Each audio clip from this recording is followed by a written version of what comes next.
নেপথ্যে রয়েছে নজিরবিহীন পদক্ষেপ। পরিচ্ছন্নতার অভাবে এবার অফিসে উঠবোস করলেন আইএএস অফিসার। উত্তরপ্রদেশের শাহজাহানপুরের ঘটনা, যেখানে সদ্য নিযুক্ত আইএএস অফিসারের একটা ভিডিও ভাইরাল হয়েছে সোশ্যাল মিডিয়াতে। অফিসার নিজেই কান ধরে জনসমক্ষে উঠবোস করছেন। ওই অফিসারের নাম রিঙ্কু সিং। আসলে পরিচ্ছন্নতার অভাব, আর তার জন্য কান ধরে উঠবোস করলেন তিনি। আসুন আগে আপনাদের সেই ভিডিওটা দেখাই, দেখুন।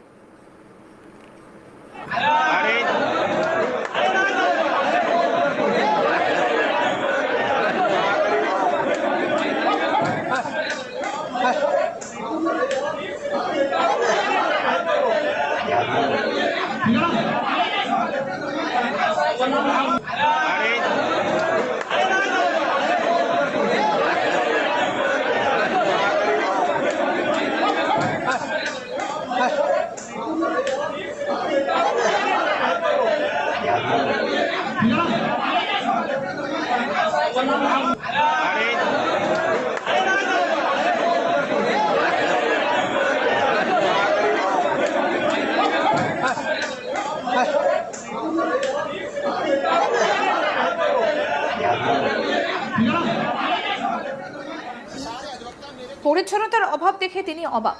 চারিদিকে ধুলো, জমে থাকা আবর্জনা এবং অপরিষ্কার টয়লেট, সব মিলিয়ে পরিবেশ ছিল অত্যন্ত নোংরা এবং অব্যবস্থাপূর্ণ। তাই শাস্তি হিসেবে তিনি নিজেই উঠবোস করলেন। অন্য কাউকে দোষ না দিয়ে তিনি নিজেই শাস্তি দিলেন। ডিউটিতে জয়েন করেই তার এই কাজের প্রতি তৎপরতা সকলের নজর কেড়েছে। তিনি এলাকা পরিদর্শনে যান, তখন দেখেন রাস্তার পাশে একটা পাবলিক টয়লেট লাগোয়া জায়গায় কয়েকজনকে প্রকাশ্যে প্রস্রাব করতে দেখেন। তিনি জানতে চান টয়লেটে থাকা সত্ত্বেও কেন তারা বাইরে এই কাজ করছেন। উত্তরে পেশায় আইনজীবী ওই ব্যক্তি বলেন, তিনি একজন ব্রাহ্মণ, তাই নোংরা পাবলিক টয়লেট ব্যবহার করতে পারেন না, তাই বাধ্য হয়ে বাইরে প্রস্রাব করছেন। এই যুক্তি শুনে এসডিএম রিঙ্কু সিং প্রকাশ্যে তাদের সবার সঙ্গে ওই জায়গায় দাঁড়িয়ে উঠবোস করান। উদ্দেশ্য একটাই, সমাজের সামনে একটা দৃষ্টান্ত স্থাপন করা যে নিয়ম ভাঙলে সামাজিক সম্মানহানির দায় বহন করতে হবে।